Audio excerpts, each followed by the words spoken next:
कीजिए। पाठ्यक्रम से संबंधित कोई भी क्वेश्चन हो तो हम आंसर ये लिख सकते हैं। पाठ्यक्रम का अर्थ उन सभी क्रियाओं और परिस्थितियों से है जिनका नियोजन और संपादन विद्यालय बच्चों के विकास के लिए करता है। यह बात सभी लोग जानते हैं कि समय समय पर समाज के लोगों के दृष्टिकोण बदलते रहते हैं। इन्हीं बदलते विचारों के साथ शिक्षा के उद्देश्य भी बदलते हैं।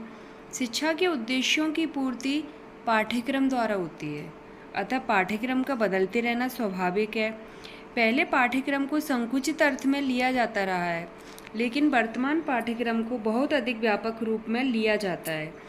आज बालक को भावी जीवन के लिए तैयार करना पाठ्यक्रम का महत्वपूर्ण उद्देश्य माना जाने लगा है। पाठ्यक्रम की परिभाषाएं जो अलग अलग राइटर्स द्वारा लिखी गई हैं। कनिंघम के अनुसार कलाकार के हाथ में एक साधन है जिससे वह पदार्थ को अपने आदर्श उद्देश्य के अनुसार अपने स्टूडियो में ढाल सके। स्टूडियो मतलब शाला। पाल हिस्ट के अनुसार उन सभी क्रियाओं का प्रारूप जिनके द्वारा छात्र शैक्षिक लक्ष्यों या उद्देश्यों को प्राप्त कर लेंगे पाठ्यक्रम की संज्ञा दी जाती है। फ्रॉवेल के अनुसार पाठ्यक्रम को मानव जाति के संपूर्ण ज्ञान तथा अनुभवों का सार समझना चाहिए। हॉर्न के अनुसार पाठ्यक्रम वह है जो बालक को पढ़ाया जाता है। यह शांतिपूर्ण पढ़ने या सीखने से अधिक है। इसमें उद्योग, व्यवसाय, ज्ञानोपार्जन, अभ्यास और क्रियाएं सम्मिलित हैं। मुनरो के अनुसार पाठ्यक्रम में वे सब क्रियाएं सम्मिलित हैं जिनका हम शिक्षा के उद्देश्यों की प्राप्ति के लिए विद्यालय में उपयोग करते हैं।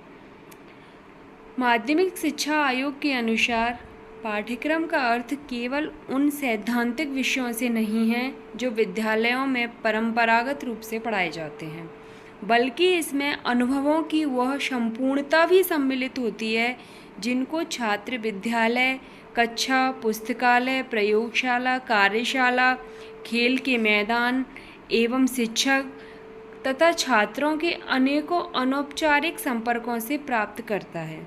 इस प्रकार विद्यालय का संपूर्ण जीवन पाठ्यक्रम ही हो जाता है जो छात्रों के जीवन के सभी पक्षों को प्रत्यक्ष एवं अप्रत्यक्ष रूप से प्रभावित करता है और उनके संतुलित व्यक्तित्व के विकास में सहायता देता है।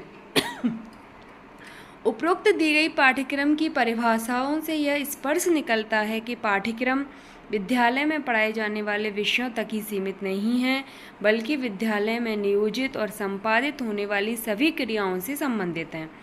ये सभी क्रियाएं बालक के विकास में सहायक होती हैं। अन्य शब्दों में पाठ्यक्रम में वे सभी क्रियाएं आती हैं जो बालक के व्यवहार में अपेक्षित परिवर्तन करती हैं। पाठ्यक्रम और पाठ्य वस्तु में अंतर, इन दोनों में अंतर होता है। यद्यपि इन दोनों शब्दों पाठ्यक्रम और पाठ्य वस्तु को लोग एक ही अर्थ में लेते हैं, लेकिन इन दोनों शब्दों में पर्याप्त अंतर है। पाठ्यक्रम में पाठ्य वस्तु समाहित होती है।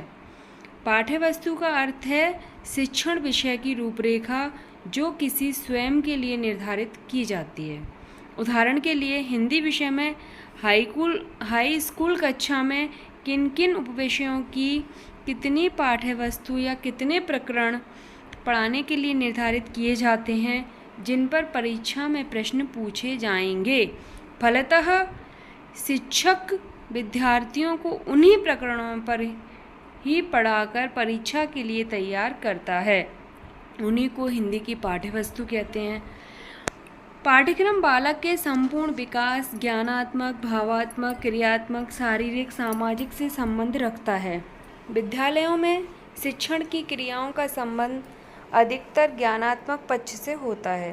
विद्यालय में खेलकूद और शारीरिक प्रशिक्षण का संबंध शारीरिक विकास से होता है। सांस्कृतिक कार्यक्रमों से सांस्कृतिक और सामाजिक विकास होता है। एनसीसी एवं स्काउट गाइड के कार्यक्रमों से बालकों में नेतृत्व करने की शक्ति का विकास होता है। अतः हम कह सकते हैं कि पाठ्यक्रम का संपूर्ण स्वरूप बहुत अधिक व्यापक होता है।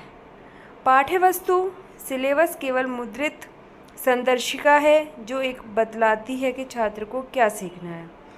पाठ्य वस्तु की तैयारी पाठ्यक्रम विकास के कार्य का एक तर्कसम्मत सोपान है।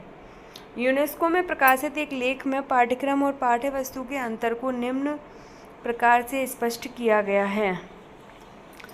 पाठ्यक्रम अध्यापन के लिए विषयों, उनकी व्यवस्था और क्रम को निर्धारित करता है और इस प्रकार एक सीमा तक मानविकी एवं विज्ञान में संतुलन तथा अध्ययन विषयों में एकरूपता स्थापित करता है, जिससे विषयों में परस्पर संबंध स्थापित करने में सुगमता होती है। इसके साथ ही पाठ्यक्रम विभिन्न विषयों के लिए विद्यालय की समय अवधि का आवंटन, प्रत्येक विषय को पढ़ाने के उद्देश्य, क्रियात्मक कौशलों को प्राप्त करने की गति तथा ग्रामीण और शहरी क्षेत्र में विद्यालयों के शिक्षण में विभेदीकरण को निर्धारित करता है। विकासशील देशों में स्कूल पाठ्यक्रम वहाँ की विकास की आवश्यकताओं से सीधे जुड़ा होता है।